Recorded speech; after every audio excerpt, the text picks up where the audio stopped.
what makes someone remarkable? Do you mind being described as the white people whisperer? What is the optimal age to get married? That year was the first year that we ever heard a teacher talk about race. Is the college application process fair? You start to find the non-obvious way kind of works. Is there like a cartoonist community? So many times when we go live with these things, it's like 5, 4, 3, 2, 1, boom. Boom.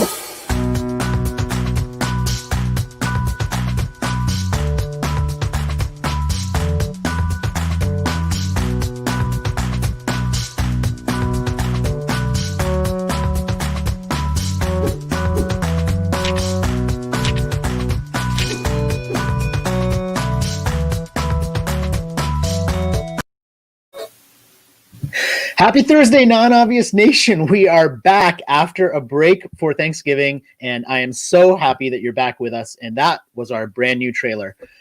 We've now done, I think, 10 episodes with guests and many more without guests.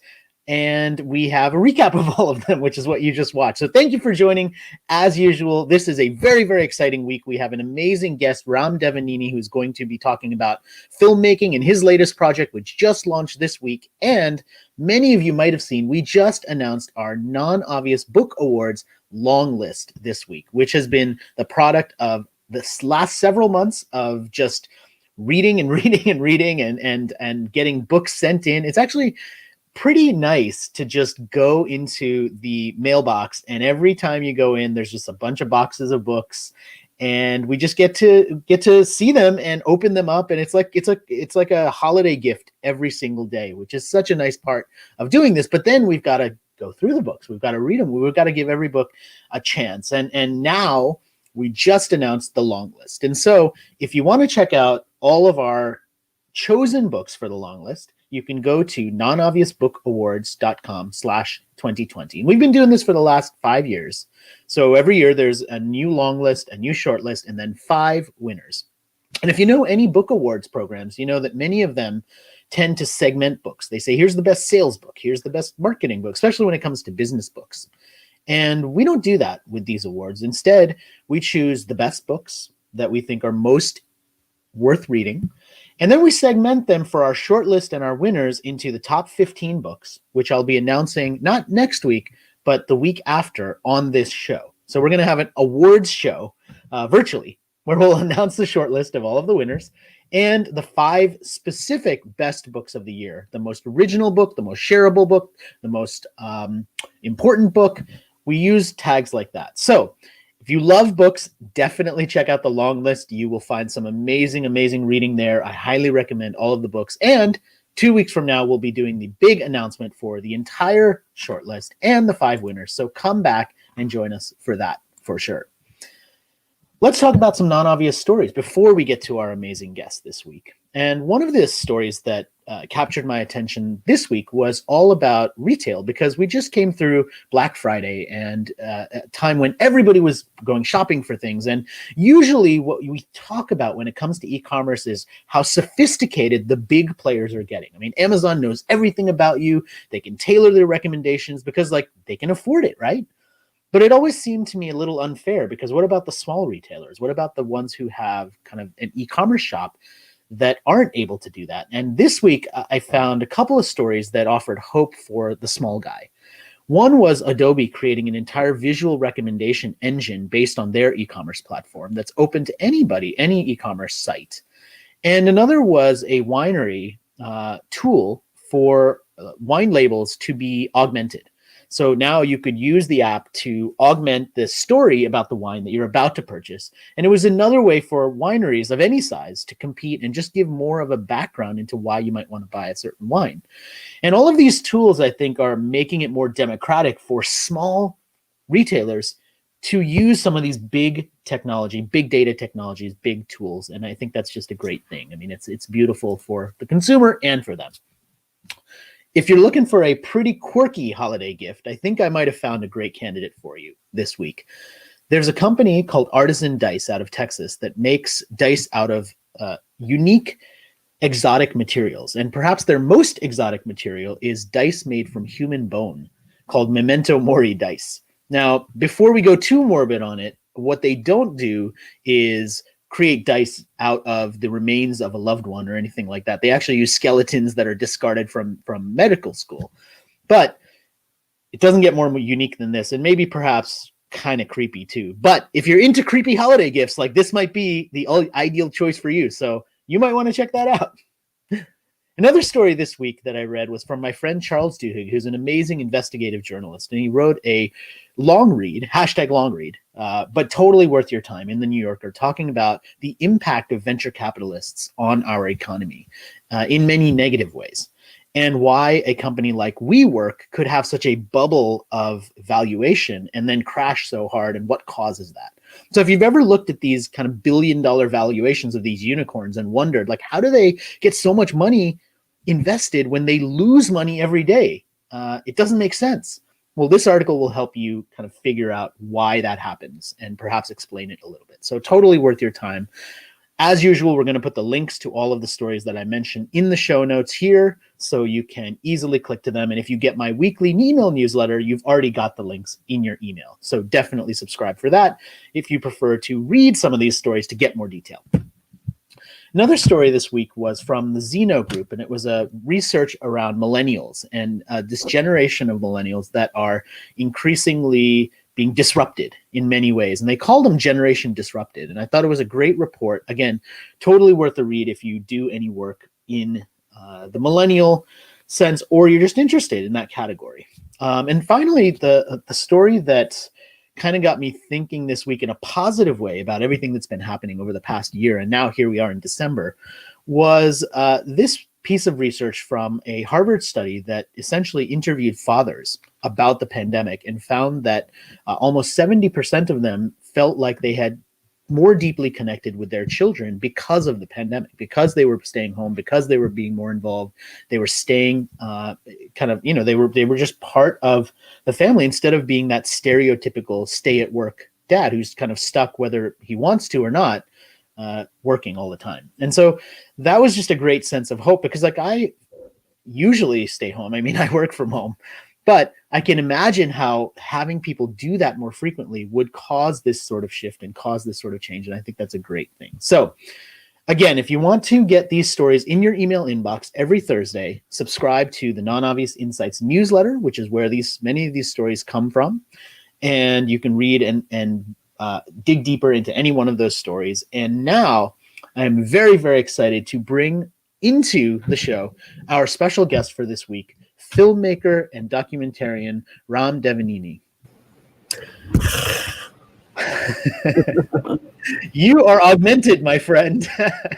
Am I? I didn't know. This is my real face, actually. Oh, that's good.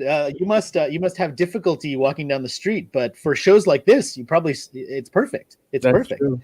Now, we should explain to all of the people watching why you have this tiger's face on. This is a big week for you. Right. This week, you have launched with an entire cast of, I don't even know how many people, a program and a comic book series that has been going viral across the world.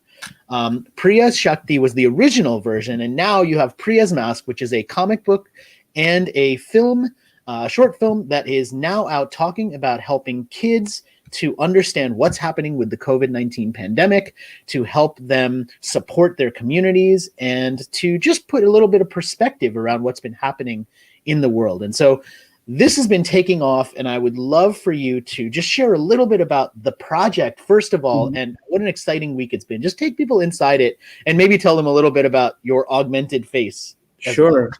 Well, I have this tiger face because it's from my one of my main characters, Sahas, who's the tiger in the film and the comic.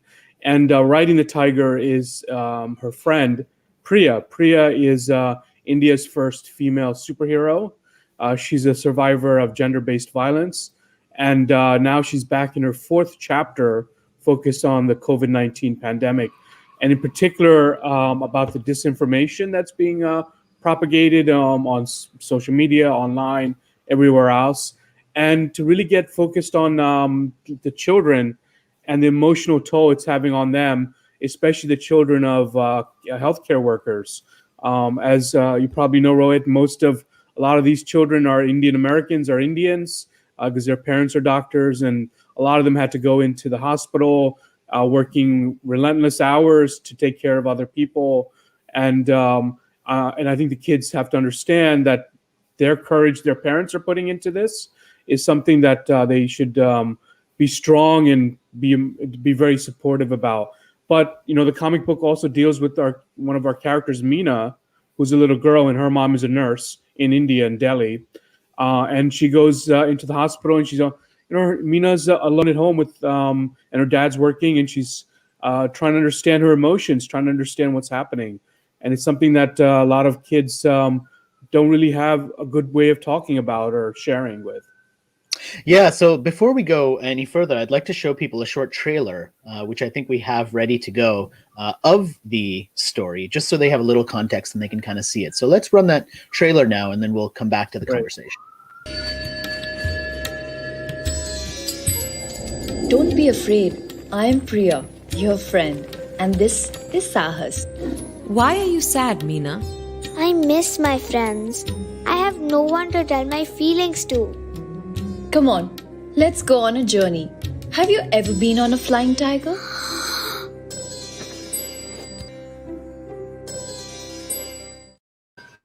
I stand with Priya. I stand with Priya. Wear a mask for your safety and mine. So you got those are just a couple of examples of just kids who have seen this, who've really taken it to heart, and who've started to create their own content around it. I mean, when I say this has gone viral, what I mean is you've had hundreds of stories across the global media. You've had millions of people kind of engage with Priya's story over the course of the time that you created it. Now this latest installment, I mean, it has been resonating for a lot of people, and it's got some big support. I mean, you're part of a campaign that's happening right now from the UN, which is 16 days. Actually, tell me the exact phrasing of it, because I don't want to get it wrong. So it's part of the UN program, and yeah, it's called 16 Days to End Gender-Based Violence. Okay, and it's a campaign started by the UN, but it's kind of become very organic, and it's a week in which the press, the social media, everywhere, they try to really bring attention to what's happening to women. And that's, I mean, one of the main reasons we did this comic is because we believed, and I believe just from the research, disproportionately women are affected by the pandemic. Not only working in hospitals, but of course staying at home, taking care of their children or themselves, their loved ones. It's just an additional toll put on women more so than men. And why has this been so important to you? Well, I mean, my parents are doctors. My dad, who's a pediatrician in South Jersey, started back in 1975, the practice. And he had to leave the practice because of COVID-19 pandemic. I mean, he's a high-risk person, and he's taking care of kids. It was too dangerous. So he had to leave his practice after 50-some years.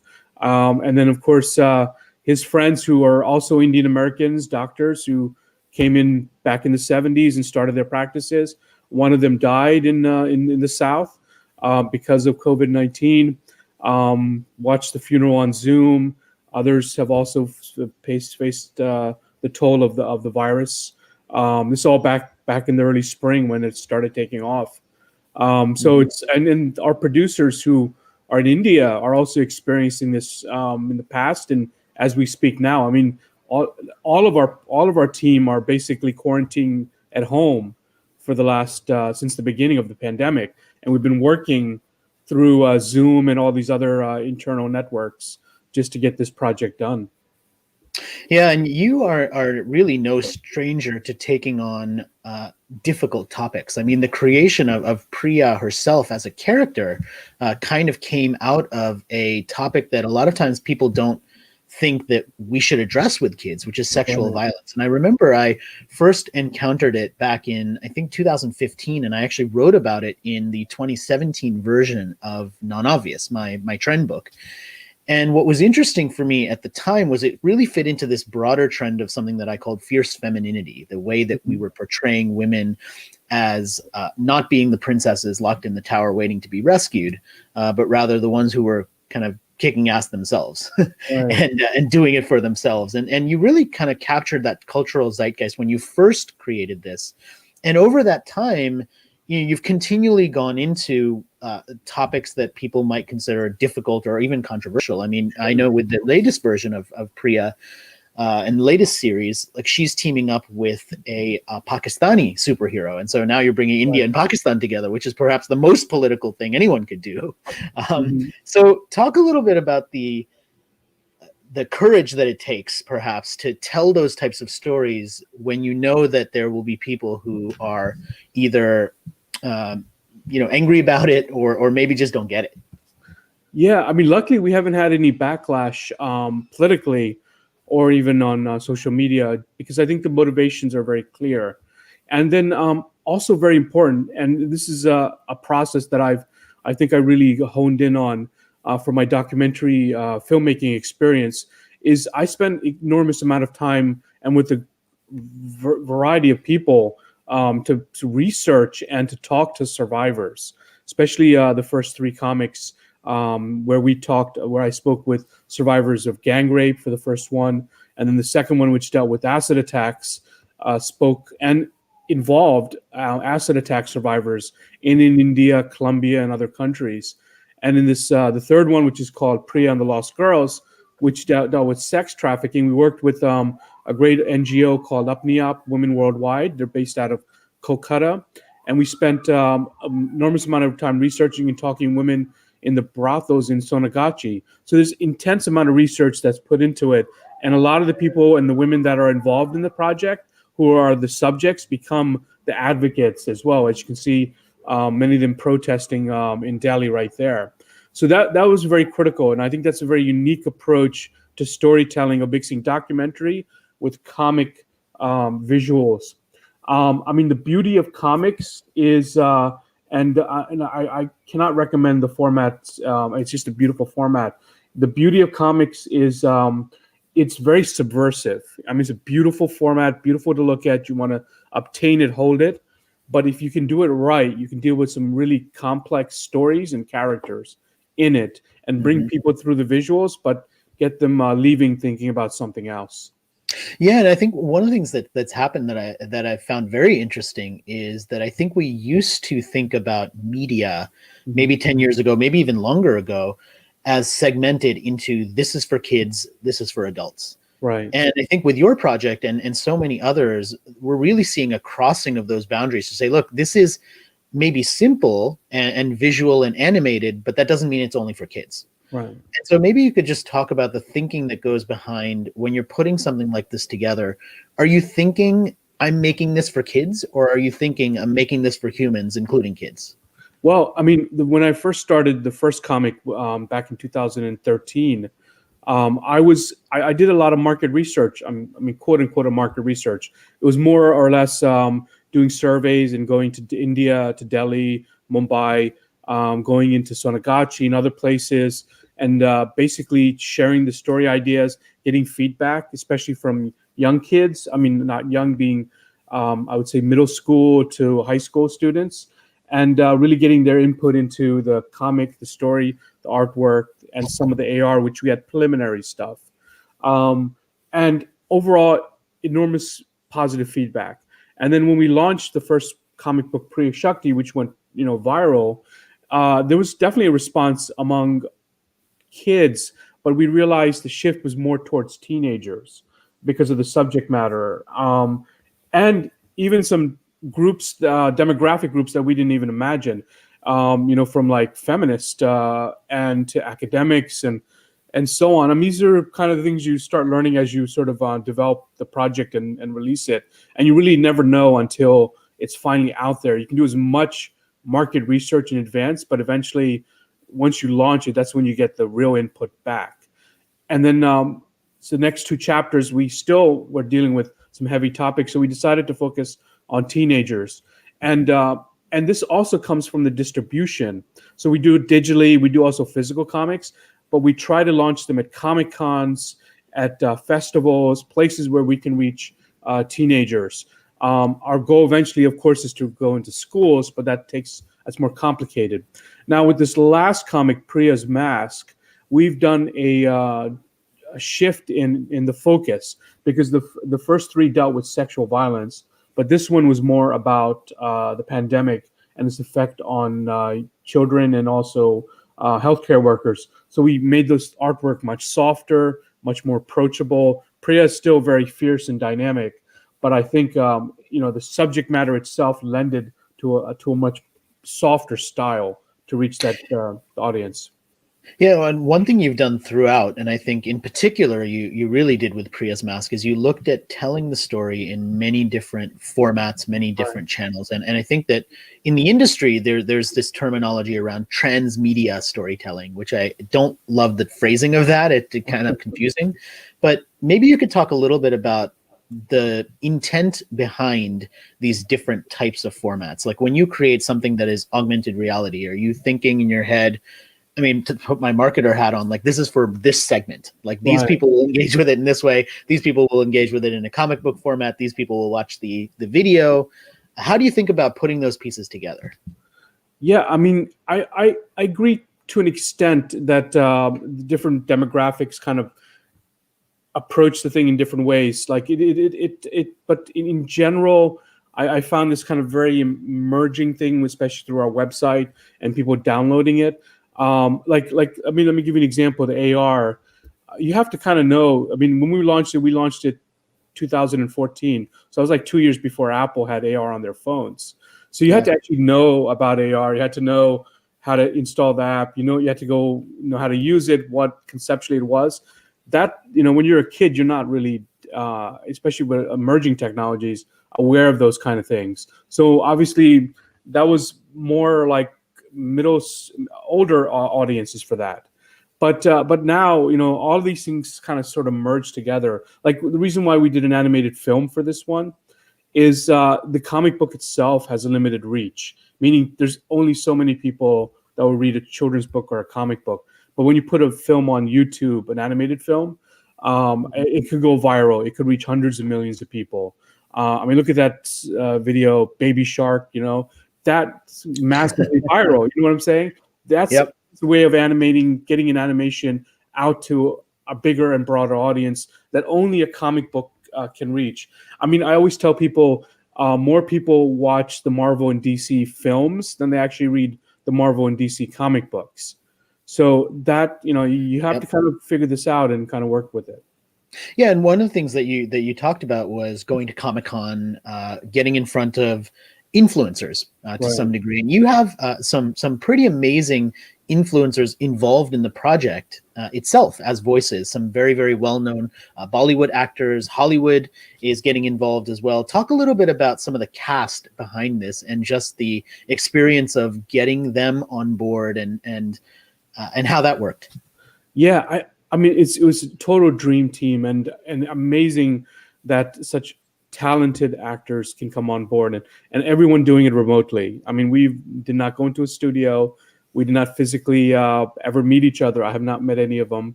All done through Zoom. That's kind of a shame, though, right? I mean, yeah.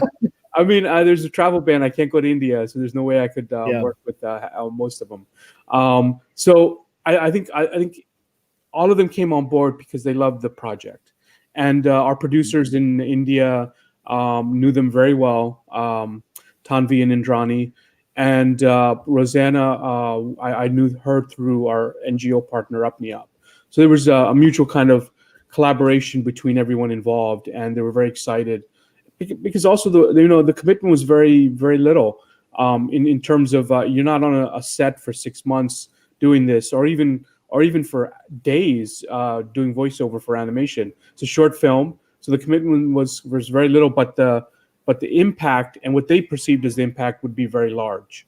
So I'm also excited by the fact that now that it's out, they're on social media promoting it and really getting it out to their audiences and their fans, because that amplification is huge. Yeah, for sure. I mean, and talk a little bit about what is going to. I mean, you've launched this literally this week.